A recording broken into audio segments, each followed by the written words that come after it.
అసలు నా ప్రాబ్లం ఏంటంటే ఒక వ్యక్తి 10 సంవత్సరాల నుంచి నేను ప్రేమిస్తున్నా అని చెప్పేసి నాకు టార్చర్ చూపిస్తున్నాడు ప్రతిరోజు. వాడు నేను చెప్పిన ప్రతిసారి ఇంకా ఇంట్రెస్ట్ చూపిస్తున్నాడు నా మీద. నిద్ర లేని రాత్రులు గడిచినాయి సార్. ఇన్ని రోజులు నేను ఎలా ఉన్నానో నాకు తెలియదు. ఇప్పటికీ ఒంటరిగానే ఉంటున్నాను. అప్పుడు మా ఆఫీస్లో ఒక అమ్మాయి జాయిన్ అయ్యారు. చాలా అందంగా ఉంటుంది, టాప్ టు బాటమ్. నాకు చాలా అట్రాక్ట్ అయ్యాను ఆ అమ్మాయికి.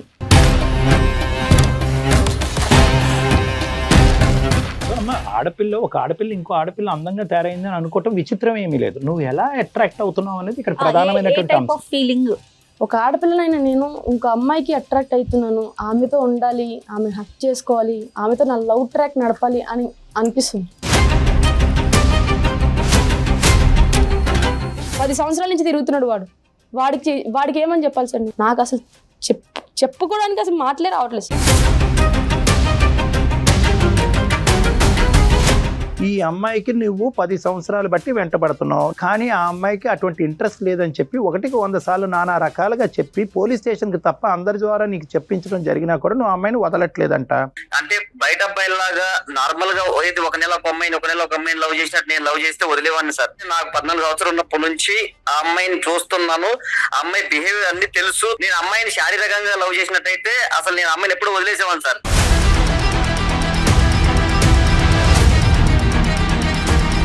నాకున్న పర్సనల్ ప్రాబ్లం నాకు ఎక్కువ, లేకపోతే నీ ప్రాబ్లం నాకు ఎక్కువ అనుకోవాలా? నీ టార్చర్ ఎక్కువైపోయింది నాకు. ఐషు ఏదన్నా ఉంటే నువ్వు రా, పర్సనల్ మనం కూర్చొని మాట్లాడదాం. ఏంటి మాట్లాడేది?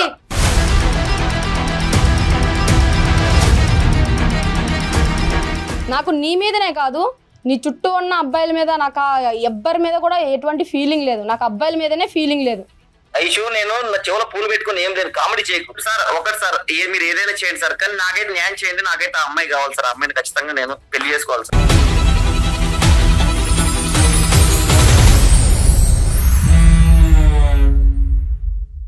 రెండు తెలుగు రాష్ట్రాలలో మొట్టమొదటి factory outlet jewellery shop Mukunda jewelleries. Mukunda jewellers సమర్పించే అందమైన జీవితం కార్యక్రమానికి స్వాగతం. నమస్తే కళ్యాణ్ గారు. 10 ఏళ్ల నుంచి ఒక అబ్బాయి తన వెంటబడుతున్నాడు. అయినా ఈ అమ్మాయి రిజెక్ట్ చేస్తోంది. రీజన్స్ ఏంటో నాకు అర్థం కాలేదు. నేను పేరెంట్స్ సైడా ఇటో అటో ఏదన్నా అయి ఉండొచ్చు అని నేను ఎక్స్పెక్ట్ చేశాను. బట్ తను అయితే స్టూడియోకి వచ్చి మీ ముందు కూర్చొని మాట్లాడటానికి విల్లింగ్ గా ఉంది. పిలిచేద్దామండి. తప్పకుండా. ఐశ్వర్య రండి.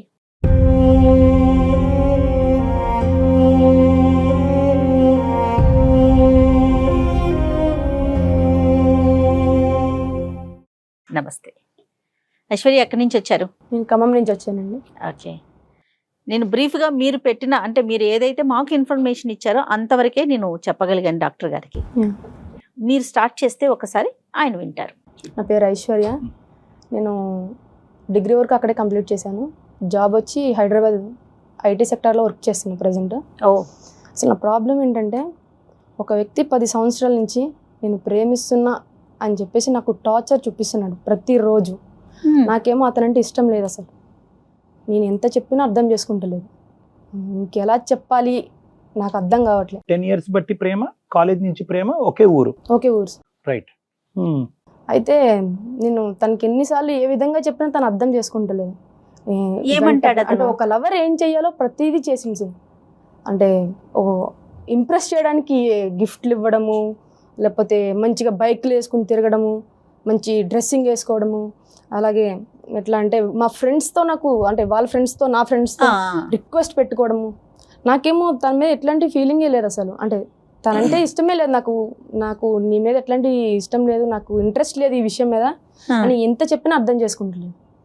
నాకు అతని దగ్గర నుంచి, అతని నుంచి నాకు విముక్తి కావాలి. నేను మెయిన్ ఈ ప్రోగ్రామ్ రావడానికి కూడా రీజన్ అదే. నాకు టార్చర్ తప్పాలి. చెప్పించారు ఐశ్వర్య మీరు? చెప్పించానండి. అయినా కూడా నన్నే నా ఫ్రెండ్స్ నన్ను తిట్టారు. నీకేమైంది, అంత మంచి వ్యక్తి, అంత మంచిగా ఉంటాడు, బాగోడా అంటే చాలా బాగుంటాడు, నీకేం ప్రాబ్లం వచ్చింది ఆ అబ్బాయి యాక్సెప్ట్ చేయడానికి అని చెప్పేసి. అవును సార్, మీ ఫ్రెండ్స్ అనేవారు. ఓకే, అంతకు ముందు నీకు ఎవరైనా ప్రపోజ్ చేయడం ప్రీవియస్ గా ఒక క్రష్ అనేది ఉందా? లేదు సార్, అలాంటిది కూడా ఎప్పుడు లేదు. ఇదే ఫస్ట్ లవ్, ఒక అబ్బాయిని వెంట పట్టడం ఇదే ఫస్ట్ టైం. కంటిన్యూస్ గా 10 years పాటు కంటిన్యూస్ గా వెంట పడుతున్నాను. ఏది నువ్వు ఇన్ని సందర్భాల్లో నీకు దన్నారా బాబు అని చెప్పినా కూడా, తిట్టినా కూడా సార్, వాడు ఫోన్ చేసిన ప్రతిసారి నాకు ఒక ఎట్లా అంటే టార్చర్. ఇంకా తన దగ్గర నుంచి నేను ఎట్లా అంటే నేను చాలా నెంబర్ బ్లాక్ చేసినాను తనది. అయినా కూడా కంటిన్యూగా తన దగ్గర నుంచి నాకు కాల్స్ రావడం, మెసేజ్ రావడం. ఎప్పుడైనా అంటే పాపం అబ్బాయిని చూస్తే కూడా మనకి బాధ అనిపిస్తుంది. ఈ రోజుల్లో 10 సంవత్సరాల పాటు అంత చిన్న వయసు నుంచి అంత సిన్సియర్ గా ప్రేమించే వాళ్ళని మేము చూడలేదు. అవును, ఎందుకంటే చిన్న వయసు ఇది. కానీ అడిగావా, ఏంద్ర బాబు నీకు నాలో నచ్చింది ఏంటి, నీ జీవితం నువ్వు చూసుకోవచ్చు కదా, ఏంటి నాలో ఉన్న గొప్పదనం అని అడిగావా? నేను నో అని చెప్పినా కూడా వాడు నేను నో చెప్పిన ప్రతిసారి ఇంకా ఇంట్రెస్ట్ చూపిస్తాను నా మీద. ఇంకా ఎట్లా చెప్పాలో నాకు అర్థం కావట్లేదు. వాడి సైడ్ నుంచి ఏమన్నా సైకోయిజం ఉందమ్మా, బ్లాక్ మెయిల్ గానీ అలాంటివి ఏమన్నా అసలు అట్లాంటిది ఏం లేదు. అలాంటిది ఏం లేదు. సిన్సియర్ గా ఐశ్వర్య నువ్వంటే నాకు లవ్, నువ్వు ఎప్పుడు నాకు ఎస్ చెప్తే అప్పటి వరకు నేను వెయిట్ చేస్తాను అనేటటువంటి ప్రతిపాదనే కానీ ఎప్పుడు కూడా నేను హెరాస్ చేయటం కానీ టార్చర్ పెట్టడం కానీ ఏం లేదు. అట్లాంటిది ఏం లేదు. అంటే నో చెప్పడం అనేది అది మీ ఇష్టం, మీ పర్సనల్ గా మీ మనసుకు నచ్చిన విషయం. కానీ అసలు రీజన్ ఏంటి మీకు అతను నచ్చకపోవటానికి? అబ్బాయి గురించి చాలా ఆలోచించానండి. ఎందుకు తన మీద నాకు ఫీలింగ్ కలగట్లేదు అని ఆలోచించిన విషయం కన్నా ఈ అబ్బాయి మీదే కాదు, ఏ అబ్బాయి మీద నాకు అట్లాంటి ఫీలింగ్ లేదు.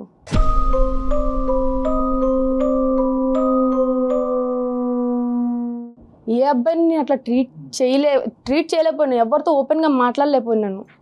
వాళ్ళు మాట్లాడిన కామెంట్ చేసిన సీరియస్గా చూడడం తప్ప నేను ఎప్పుడు వాళ్ళకి రివర్స్ మాట్లాడడం కానీ సమాధానం చెప్పడం కానీ ఏం చేయలేదు. ఇప్పుడు అరౌండ్ 23-24 ఉంటావు కదా ఐశ్వర్య నువ్వు? 25. Yes. అంటే దగ్గర 15 years నుంచి ఒక ప్రేమ వ్యవహారాలు బంధాలు ఇలాంటివన్నీ తెలియటానికి ఒక 15 years అనుకుందాం. ఈ 10 years బట్టి నువ్వు ఒక్క సందర్భంలో కూడా ఒక అబ్బాయితో అట్రాక్ట్ అవటం కానీ, ఈ అబ్బాయి బాగున్నాడు, ఈ అబ్బాయితో నా జీవిత భాగస్వామి అవుతానే ఫీలింగ్ ఎక్కడ రాలేదమ్మా? రాలేదు. ఎక్కడ రాలేదు.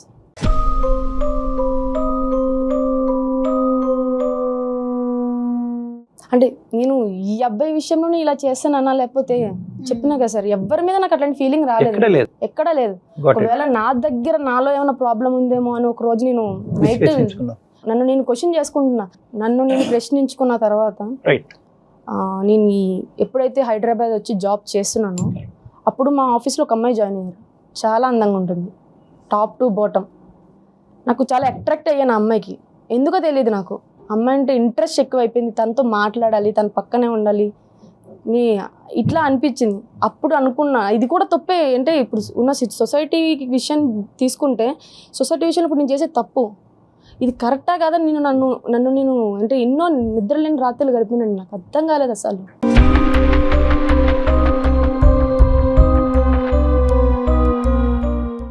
అంటే ఎట్లా చెప్పాలి అంటే తను సేమ్ జెండర్ కి అట్రాక్ట్ అవుతోంది, అంతేనా ఐశ్వర్య?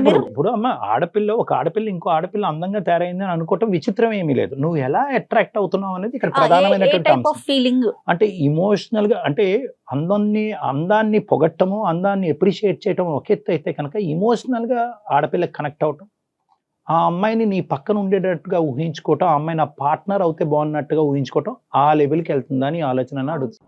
ఒక ఆడపిల్లనైనా నేను ఇంకో అమ్మాయికి అట్రాక్ట్ అవుతున్నాను, ఆమెతో ఉండాలి, ఆమె హక్ చేసుకోవాలి, ఆమెతో నా లవ్ ట్రాక్ నడపాలి అని అనిపిస్తుంది.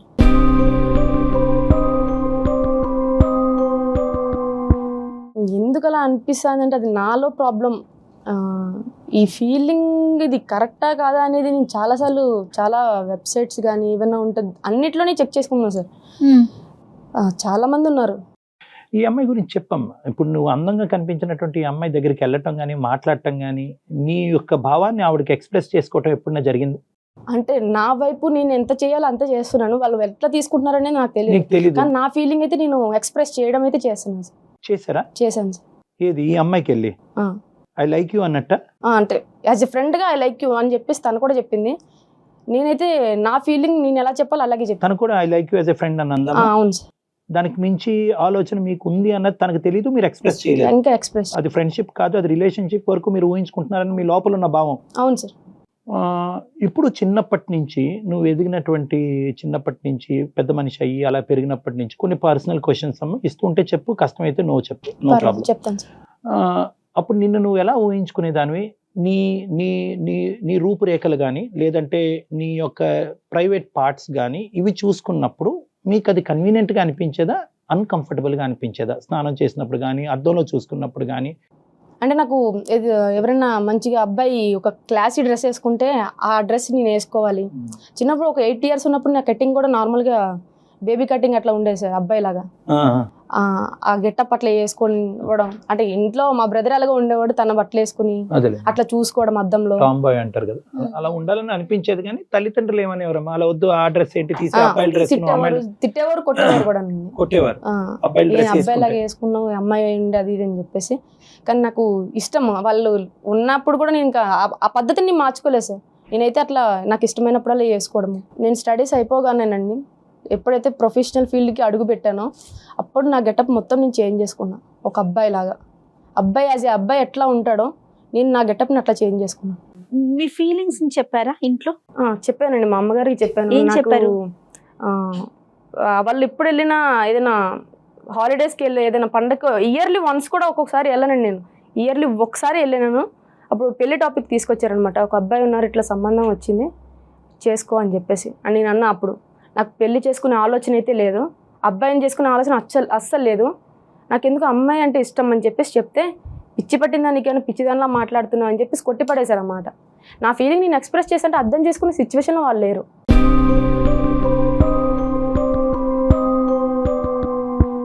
సరే, ఇంతవరకు అర్థమైందని. ఇప్పుడు 2 సందిగ్ధ పరిస్థితులు. నువ్వు వచ్చినటువంటి రీజన్ మేమేమనుకున్నాం అంటే, వాస్తవానికి అనవసరంగా, అంటే యూజువల్గా టిపికల్గా జయ గారు నేను చేసేటటువంటి కేసుల్లో ఏంటంటే, ఒకడు ఎవడో వెంటబడుతున్నాడు, అరెస్ట్ చేస్తున్నాడు, వాడి నుంచి నాకు విముక్తి కలిగించండి, ఆ కేసు అనుకున్నాం మేము. ఇది అలా లేదు. ఇప్పుడు 2 సమస్యలు తీసుకొచ్చి మాకు పెట్టావు. Correct me if I'm wrong. ఒకటి, ఈ అబ్బాయి ఇలా వెంటపడేటటువంటి జిగురులాగా 10 సంవత్సరాలు పట్టి వెంటపడి నిన్ను బాధ పెట్టి ఆ అబ్బాయి జీవితాన్ని పాడు చేసుకుని శుభ్రంగా ఎంత మంచి అమ్మాయి వచ్చి ఉండేది ఈ పాటికి ఆ అబ్బాయికి, ఇది తెలియకుండా ఇది చెప్పవలసినటువంటి బాధ్యత నీ మీద లేదా? చెప్పావా? సరే, ఆ ఫీలింగ్ నాలో ఉందని నేనే కన్ఫ్యూజన్ లో ఉంది. అంటే ఈ ఫీలింగ్ నేను ఫీల్ అవుతున్నాను, దానివల్ల నేను ఎంత సఫర్ అవుతున్నాను నాకు తెలుసు. ఒకటి ఏంటంటే, ఇటువంటి సందిగ్ధంలో ఉండే ఆడపిల్లలు, అబ్బాయిలు అయితే కనుక మాకు అమ్మాయిలా ఉండాలని, అమ్మాయిలు ఏమో వచ్చి అబ్బాయిలా ఉండాలని రకరకాలు ఉంటాయి. బేసిక్లీ నేను ఏమంటానంటే, దీన్నే మనం LGBTQ ప్రిన్సిపల్ అని అంటూ ఉంటాం. జెండర్ అంటే నేను మగాడినా ఆడదాన్న, అది జెండర్, అది పుట్టుకతో నిర్ణయించబడుతుంది. అది శరీర అవయవాలు బట్టి, ప్రైవేట్ పార్ట్స్ బట్టి అది నిర్ణయం చేసుకోవటం జరుగుతూ ఉంటుంది. ఇంకోటి ఏంటంటే సెక్షువాలిటీ, అంటే నేను ఎవరికి అట్రాక్ట్ అవుతున్నాను, నేను అబ్బాయినే కానీ నేను అమ్మాయికి అట్రాక్ట్ అవుతున్నానా, అబ్బాయికి అట్రాక్ట్ అవుతున్నానా, ఇది యూజువల్గా హార్మోనల్ ప్రభావం వల్ల ఒక వయసు వచ్చాక తేలుతుంది. కానీ ఇది ఖచ్చితంగా ఒక హార్మోన్ టెస్ట్ చేయటం వల్ల తెలియదు. ఇది ఒక ఫీలింగ్, ఒక ఇంటర్నల్ మైండ్కి సంబంధించినటువంటి ఒక ఫీలింగ్. ఆ అమ్మాయి ఈ రోజు ఇంత సందిగ్ధ పరిస్థితిలో మన దగ్గరికి ఎందుకు వచ్చిందంటే కనుక, ఆ అమ్మాయికి ఎవరికి చెప్పుకోలేకపోతుంది. చెప్తే కనుక అందరూ హాస్యాస్పదం చేస్తున్నారు, ఏంటి నవ్వుతున్నారు, ఏంటి పిచ్చా, నీకేం ప్రాబ్లం వచ్చిందని. అమ్మా ఐశ్వర్య, 2 ప్రశ్నలు అంటే మాకు క్లారిటీ రావటం గురించి. ఆ అబ్బాయికి చెప్పలేదు కాబట్టి మీ ద్వారా చెప్పడానికి ఇక్కడికి వచ్చానని అంటున్నావా, లేదంటే నేను ఎవరు అనే ప్రశ్న వెతుక్కుంటూ మీ దగ్గరికి వచ్చాను అంటున్నావా? 2 సార్. 2. ఏది పెద్దది? నేను ఎవరు అనేది నాకు మెయిన్ థింగ్ సార్. అది ఇప్పుడు నేను ఒక అమ్మాయిలో పుట్టి నాకు అమ్మాయి మీద ఫీలింగ్స్ కలుగుతున్నాయంటే అది నా జన్మతహా వచ్చింది. నేను చేసుకున్న తప్పు కాదు సార్, అది నేను చేసిన తప్పు కాదు అది అస్సలు. అలా నాకు రావడం, నేను దాన్ని ఎక్స్ప్రెస్ చేసుకోలేకపోతున్నాను, ఎవరికి చెప్పుకోలేకపోతున్నాను. దానివల్ల నేను ఎంత టార్చర్ అనుభవిస్తున్నా నాకే తెలుసు.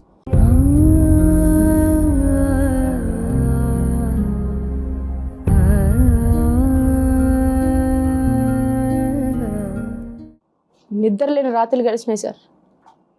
ఇన్ని రోజులు నేను ఎలా ఉన్నానో నాకు తెలియదు. ఇప్పటికీ ఒంటరిగానే ఉంటున్నాను.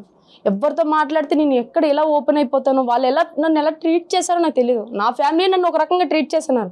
నేను చెప్పిన విషయం అర్థం చేసుకునే సిచ్యువేషన్లో వాళ్ళు లేరు. అలాంటిది బయట వాళ్ళు నన్ను ఎలా అర్థం చేసుకుంటారు సార్? నా ఫీలింగ్ ఎలా ఎక్స్ప్రెస్ చేయాలి వాళ్ళకి? 10 సంవత్సరాల నుంచి తిరుగుతున్నాడు వాడికి ఏమని చెప్పాలి సార్? నాకు అసలు చెప్పుకోవడానికి అసలు మాటలే రావట్లేదు సార్. అసలు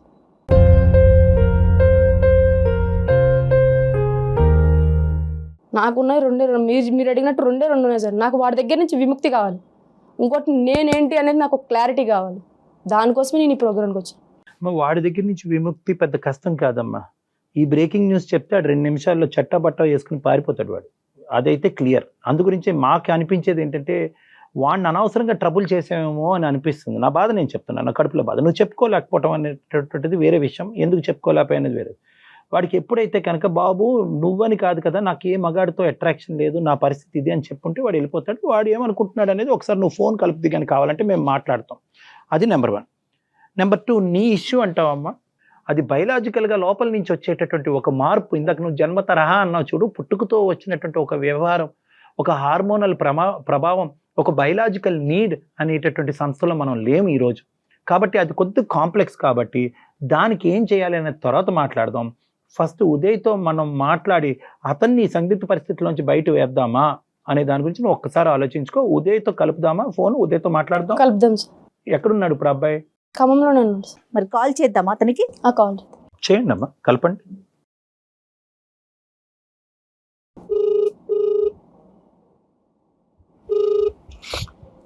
హలో ఐషు, నేనే కాల్ చేసింది. చెప్పవే ఐషు, చాలా రోజులకి. ఎక్కడ ఐషు? నేను నీకు ఒక క్లారిటీ ఇద్దామని చెప్పేసి, నీ నుంచి నాకు విముక్తి కావాలని చెప్పేసి సుమన్ టీవీలో వచ్చే అందమైన జీవితం అనే ప్రోగ్రామ్కి వచ్చాను నేను. ఐషు, ఏం మాట్లాడుతున్నావే? నువ్వు జోక్ తర్వాత కానీ ఎక్కడున్నావు చెప్పు. నేను నిజం చెప్తున్నాను, నేను ఇక్కడే ఉన్నాను. డాక్టర్ గారితో నీకు ఒక క్లారిటీ ఇప్పిద్దామని నేను కాల్ చేసిన.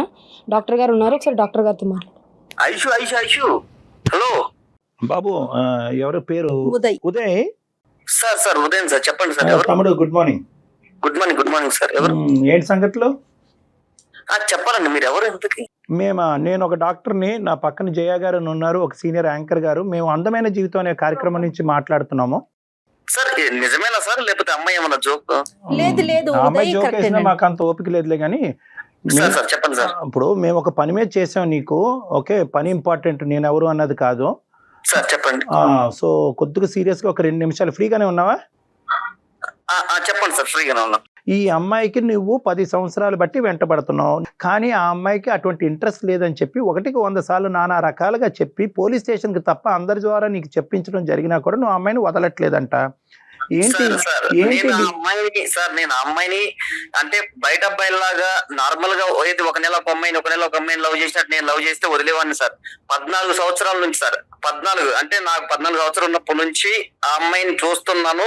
ఆ అమ్మాయి బిహేవియర్ అన్ని తెలుసు. తర్వాత ఆ అమ్మాయి ఎట్లుంటది ఏంటి అనేది ఆ అమ్మాయి మనసులో లవ్ చేశాను తప్ప నేను అమ్మాయిని శారీరకంగా లవ్ చేసినట్టయితే అసలు నేను అమ్మాయిని ఎప్పుడు వదిలేసేవాను సార్. నేను ఇప్పుడు వదలమంటే ఎలా వదులుతాను సార్? ఆ అమ్మాయి మా పెదనాంతో చెప్పిస్తాను, వాళ్ళతో చెప్పిస్తా, వీళ్ళతో చెప్పిస్తాను, నన్ను వదిలే నన్ను ఎందుకు రాయమడి పడుతున్నావు పిచ్చోడు అది నన్ను అంటుంది సార్. కరెక్టే ఉదయ్, నువ్వు లవ్ చేయటం కాదు కదా, అవతల వ్యక్తి నుంచి కూడా ఉండాలి కదా సేమ్. నువ్వంటే నాకు వద్దు అని మొదటి నుంచి ఈ అమ్మాయి అంటుంది. ఎక్కడ నిన్ను డైలమాలోని కన్ఫ్యూజన్ లో పెట్టలేదు. కొంత దూరం ప్రయాణం చేసిన తర్వాత నువ్వు గుడ్ బై అని చెప్పినటువంటి అమ్మాయి కాదు. నీ ప్రేమ ఎంత స్వచ్ఛమైందో ఆ అమ్మాయి ఒపీనియన్ కూడా అంత స్వచ్ఛమైంది. క్లియర్ గా ఉంది కదా. అమ్మాయి ఎక్కడ నీతో డ్రామా ఆడలేదు. అలాగా సార్. నేను అమ్మాయి నాకు మధ్యలో కూడా ఎప్పుడు చెప్పలేదు సార్. నేను ఒక 5 సంవత్సరాల తర్వాత 6 సంవత్సరాల తర్వాత కూడా ఎప్పుడు చెప్పలేదు సార్. అమ్మాయి నన్ను చూస్తుంది, తర్వాత నేను అమ్మాయిని చూస్తున్నా. నేను అమ్మాయికి ఎక్కడికి పోతే అక్కడికి, వాళ్ళ అమ్మమ్మ వాళ్ళ ఇంటికి వెళ్ళినా కూడా అక్కడ కూడా వెళ్ళి అమ్మాయిని మామూలుగా ఎప్పుడు అబ్జర్వేషన్ లో ఉన్నాను సార్. నేను అమ్మాయిని ఇప్పటికీ నేను చెప్తూనే ఉన్నా, ప్రపోజల్ పెడుతూనే ఉన్నా, ఎప్పటికీ రిజెక్ట్ చేయలేదు సార్. అమ్మాయి మధ్యలో దాకా కూడా ఒక 5-6 సంవత్సరాల దాకా కూడా. కాదు ఉదయ్, నువ్వు ఇన్ని సంవత్సరాల నుంచి ట్రై చేసానా? నేను ఎప్పుడైనా నేను లవ్ చేశానా అన్న మ్యాటర్ ఎప్పుడైనా చెప్పినా? నువ్వు అంటే నాకు ఇష్టం లేదని కదా చెప్తాను. ఎందుకని నన్ను ఫాలో అవుతున్నావు? ఐషు నేను చెప్పేది ఐషు, నా కోపం తిప్పేది. నువ్వు లవ్ చేస్తున్నావు, నీ కోపం ఏంది? నా కోపం వేస్తుంది. నీ వల్ల నాకు టార్చర్ అవుతుంది. ఐషు నేను ఇష్టం లేదనుకుని నువ్వు ఏనాడు చెప్పలేదు ఇన్ని సంవత్సరాల్లో. ఇష్టం లేదంటే నువ్వు అసలు నాకు అసలు నచ్చలేదని ముందే చెప్పినా కదా. ఇష్టం లేదని చెప్పబోవడం ఏంది? నువ్వు ఫాలో అయ్యి నీ టైం నువ్వు వేస్ట్ చేసుకుంటున్నావు. నేను తిరిగి నా వెనకాల నేనేమి అడగలే కదా.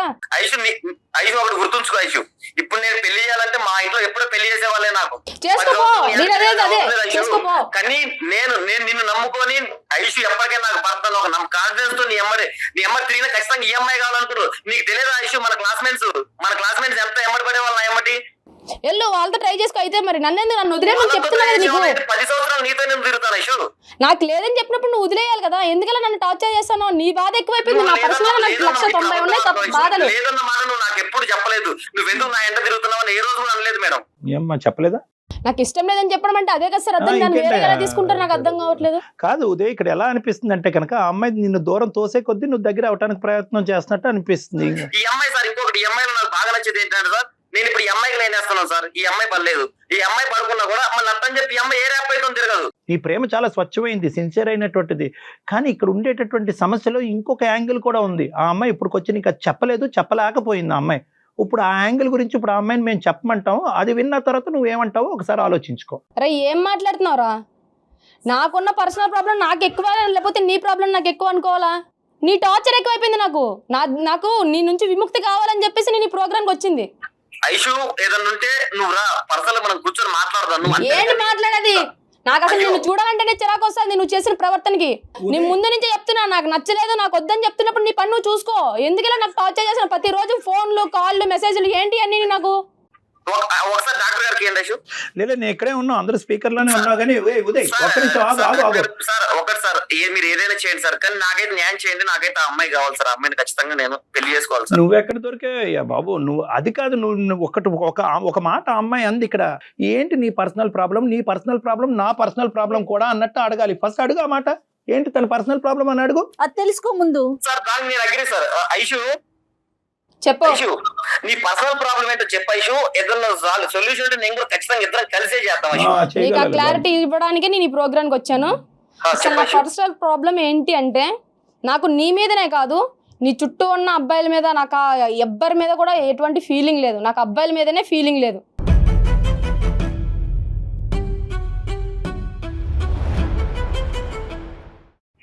ఐషు నేను నా చెవులో పూలు పెట్టుకుని ఏం లేదు, కామెడీ చేయకు ప్లీజ్. నిజం చెప్పినప్పుడు ఏమయ్యా స్వామి, నేను జోక్ చేయట్లేదు, నా ఫీలింగ్ నేను చెప్తున్నాను. నీ ఫీలింగ్ కాదా ఐషు? అదేంటి అసలు అర్థం పర్థం లేకుండా ఏం మాట్లాడుతున్నావు ఐషు? డాక్టర్ గారు నేను చెప్పినా కదండి, నేను చెప్తే నమ్మరు, అందుకని మీరే వాడికి ఒక క్లారిటీ ఇస్తే నాకు ప్రశాంతంగా ఉంటది వాడి దగ్గర నుంచి. బాబు ఉదయ్ సార్ ఇప్పుడు ఆ అమ్మాయి ఒక మాట చెప్పింది, దయచేసి ఒక 2 నిమిషాలు ఆలోచించుకో. ఆ అమ్మాయి ఏమీ ఇక్కడ నాటకం ఆడట్లేదు. నువ్వు బహుశా ఏంటంటే నిన్ను తప్పించుకునేటటువంటి ప్రయత్నంలో ఆ అమ్మాయి అబ్బాయిలకి ఇంట్రెస్ట్ చూపెట్టరు అనే ఒక కొత్త నాటకం ఆడుతుంది అన్నట్టు నువ్వు అనుకుంటున్నావు. కానీ మేము ఈ కాల్ నీతో కలపక ముందే ఆ అమ్మాయితో చాలా డీటెయిల్ గా మాట్లాడాం. ఆ అమ్మాయి చూడు, నిజంగా నిన్ను వదిలించుకోవాలి అనుకుంటే కనుక ఆ అమ్మాయి రకరకాల మార్గాల్లో వెళ్ళి వదిలించుకునేది. ఈ ఒక్క మార్గం అక్కర్లేదు, సింపుల్గా వెళ్ళి షీ టీమ్స్కో పోలీసులకో ఫోన్ చేస్తే కనుక నేను లోపలేస్తారు, 4 నిన్ను కొడతారు, తొందర రకరకాల గొడవలు అయ్యి ఉండేవి. అలాంటి సబ్జెక్ట్ కాదు ఇది. దయచేసి ఇప్పటికైనా నీ కనువిప్పు కలిగి నువ్వు ఒకసారి ఆలోచించుకో, ఊహించుకో, తర్వాత నీ నిర్ణయం ఏంటి అనేది చెప్పాలి నువ్వు మాకు. ఎందుకంటే ఈ అమ్మాయి ఒక 2 నిమిషాలు వెంటనే నీ యాంగ్జైటీ తగ్గుతుంది. నేనేమంటున్నానంటే ఆ అమ్మాయి ఇప్పటి వరకు ఎప్పుడు కూడా ఒక అబ్బాయికి అట్రాక్ట్ అవ్వలేదు. ఆ అమ్మాయి అట్రాక్ట్ అయినటువంటి పరిస్థితి దాఖలాలు లేవు. అదే కోవలో ఏంటంటే నువ్వు వచ్చి నిన్ను ప్రేమిస్తున్నాను అని చెప్పి ఆ అమ్మాయి వెంటపడ్డావు. నీ ప్రయత్నం ముందు ఆయన చెప్పేది వినవయ్యా. కాదు, విను ఒక్క 2 నిమిషాలు. నీ అనవసరంగా నీ టైం వృధా చేసుకుంటున్నావు, నీ భవిష్యత్తును పాడు చేసుకుంటున్నావు. ఆ అమ్మాయికి కేవలం ఆడపిల్లల వైపే అట్రాక్షన్ ఉంది, ఆడపిల్లలతోనే స్నేహంగా ఉండాలని అనుకుంటుంది, ఆడపిల్లలతోనే రిలేషన్షిప్ పెట్టుకోవాలని అనుకుంటుంది. అవకాశం ఉంటే ఆడపిల్లని పెళ్లి చేసుకుని ముందుకెళ్లాలనేటటువంటి ప్రయత్నంలో ఆ అమ్మాయి ఉంది. అది తన ఆలోచన శైలి. నీకు అర్థమై ఉంటుంది ఇప్పుడు ఏం చెప్పారు అనేది డాక్టర్ గారు. అది అవుతుందా లేదా? ఉదయ్ ఉన్నావా? ఉదయ్ ఆడక్కడ కళ్ళు తిరిగి పడు. ఉదయ్ సార్ ఏం జరుగుతుంది సార్? నాకేం అర్థం కాదు.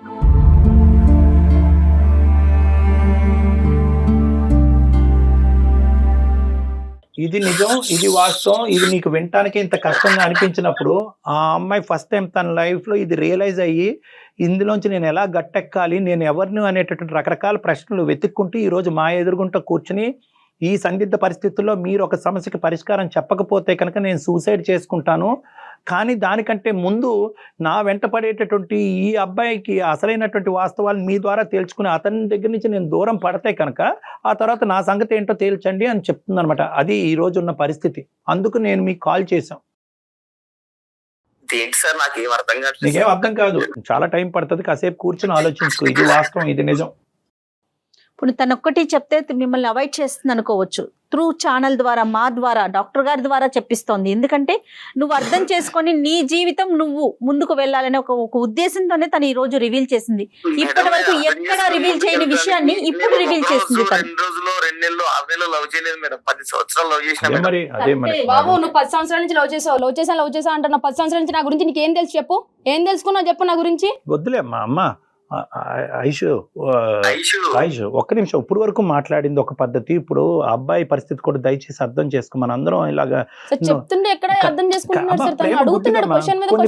ఐషు ఒక్క నిమిషం అమ్మా. కొన్ని ప్రేమలు గుడ్డివమ్మా. అతను నిన్నేం హెరాస్ చేయలేదు, టార్చర్ చేయలేదు, నిన్ను ఇబ్బంది పెట్టలేదు. కేవలం ఏంటంటే పదే అది వ్యక్తపరుచుకున్నాడు, వెయిట్ చేశాడు. ఎప్పటికైనా నువ్వు ఎస్ చెప్తావు అనే ఆస్తి ఇప్పటికీ కూడా వెయిట్ చేస్తున్నాడు. నాకు తెలిసి ఇతనున్న అతని క్యారెక్టర్ కి ఇంకొక 10 ఏళ్ళైనా వెయిట్ చేస్తాడు ఈ విషయం తెలియకపోతే. నిన్ను వెంట పట్టడం అనేది ఒక పిచ్చితనం అంటావా, పిచ్చి ప్రేమ అంటావా పక్కన పెడదాం. ఇప్పుడున్న పరిస్థితిని ఎలా డైజెస్ట్ చేసుకుని ఏమంటాడో చూద్దాం ఒకసారి. ఏమంటావు ఉదయ్? సార్ ఐషు నన్ను 10 సంవత్సరాల తర్వాత పిచ్చోని చేస్తా అనుకోలేదు సార్ నేను.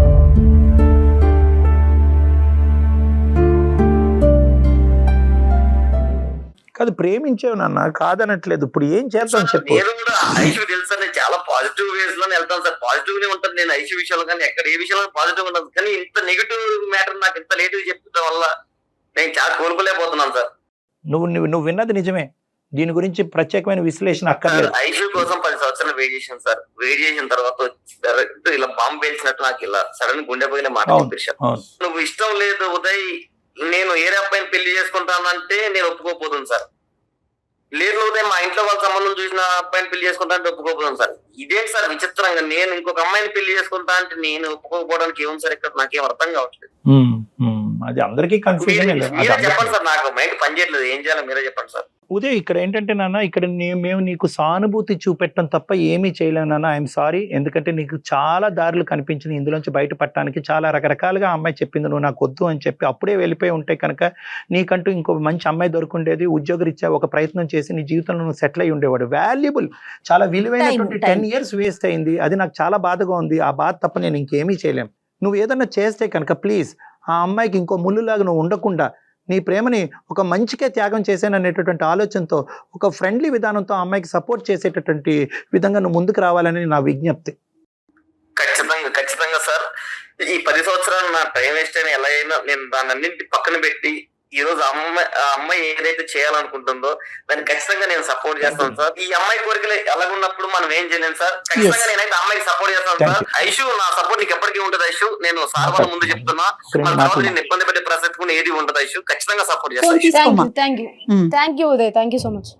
Thank you Aishu, love you. ఇంకా లవ్ యూ అంటాడు. కాదు ఐషు, ఇప్పుడున్న పరిస్థితుల్లో ఒక ఇష్యూ అయితే మేము రిజాల్వ్ చేసాము. ఇప్పుడు ఏంటంటే ఎవరైతే నీకు పక్కలో బల్లం అంటారో ఏమంటారో నాకు తెలియదు, కానీ కాలంలో ఒక ముళ్ళు అంటారో ఆ ముళ్ళను కాస్త నీకంటూ ఒక చేదోడు వాదోడుగా ఒక సపోర్ట్ కింద ఈ అబ్బాయిని మేము తయారు చేయగలిగాము. నెంబర్ 2, ఇప్పుడు ఈ అంశం గురించి మాట్లాడితే ఇందులో 2 రకాల కేటగిరీస్ ఉంటాయి. ఓకే, ఒకటి హోమోసెక్షువాలిటీ, రెండోది బైసెక్షువాలిటీ. నాకు సేమ్ సెక్స్తోనే ఎక్కువ అనిపిస్తుంది, అంటే ఒక ఆడపిల్లకి ఆడపిల్లతోనే, అబ్బాయితోనే అనిపిస్తుంది. ఈ ఒక విధంగా అంటారు. ఇది ఓన్లీ అట్రాక్షన్ వరకు. కొంతమంది ముందుకు వచ్చి ఏమంటారంటే, నాకు పూర్తిగా నేను అమ్మాయినైనా అబ్బాయిలా మారిపోవాలని అనిపిస్తుంది, నా అవయవాలు, నా గొంతుక, నా రూపురేఖలు అన్నీ మార్చుకోవాలని అనిపిస్తుంది. సో నాకు నువ్వు చెప్పవలసింది ఏంటంటే, నీ బాడీ పార్ట్స్కి నువ్వు ఎలా అయితే ఉన్నావో అది కూడా మార్చుకోవాలనేటటువంటి తపన కోరిక నీకు ఉందా? లేదంటే కేవలం నేను ఎలా అయితే ఉన్నానో అలాగే ఉంటాను, ఒక ఆడపిల్లలాగే ఉంటాను, కానీ ఒక ఆడపిల్ల వైపు అట్రాక్ట్ అవుతున్నాను కాబట్టి ఆడపిల్లని పెళ్లి చేసుకుంటాను, ఒక ఆడపిల్లతో శారీరక పరమైనటువంటి సుఖాన్ని, ప్రయాణాన్ని కొనసాగిస్తాను అనేదా? ఈ రెండిట్లో ఏది? రెండు అనుకుంటున్నాను. రెండు అనుకుంటున్నారు. రెండు అంటే సాధ్యమా కళ్యాణ్ గారు? ఒకటమ్మా, జెండర్ ట్రాన్స్ఫర్మేషన్ అంటే నువ్వు ఆడపిల్లవి కంప్లీట్గా అబ్బాయిలా మారటం అంటే కనుక చాలా పెద్ద ప్రక్రియ. అన్ని హాస్పిటల్స్, అన్ని డాక్టర్స్, ప్రత్యేకంగా మన ఇండియాలో దాన్ని ఏకీభవించరు. దానికి చాలా సర్టిఫికేషన్ ప్రాసెస్ అనేది ఉంటుంది. అంటే ఒక సైకాట్రిస్ట్ సర్టిఫై చేయాలి, ఈ అమ్మాయి నిజంగా ఇలాగే ఆలోచించుకుంటుంది, ఇలాగే ఊహించుకుంటుంది అని చెప్పి ఒక సైకాట్రిస్ట్ సర్టిఫై చేయాలి. కంప్లీట్గా ఒక అబ్బాయి తీరులో, అంటే టెక్స్ట్ బుక్ బట్టి నేను చెప్తున్నాను, ఒక అబ్బాయి లాగా 1 సంవత్సరం పాటు మీరు బతకాలి.